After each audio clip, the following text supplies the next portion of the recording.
ক্যাংরা ঝোল, এমনি নাম দিয়েছে ক্যাংরা ঝোল।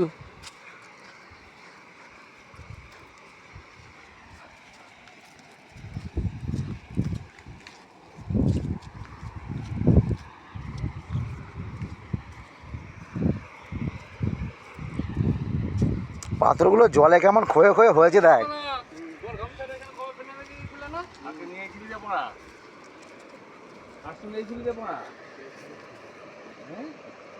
প্যান্টটাও খোলা রয়েছে আইডা। এই মদের বোতল ভেঙেছে, সব কাঁচ মায় ভর্তি।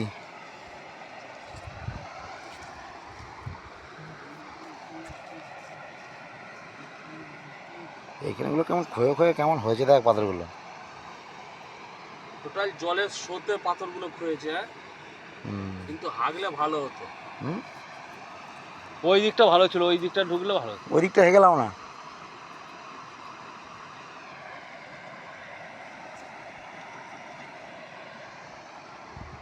এইখানটাতে সব ফিস্ট করতে আসে রে, দেখ না।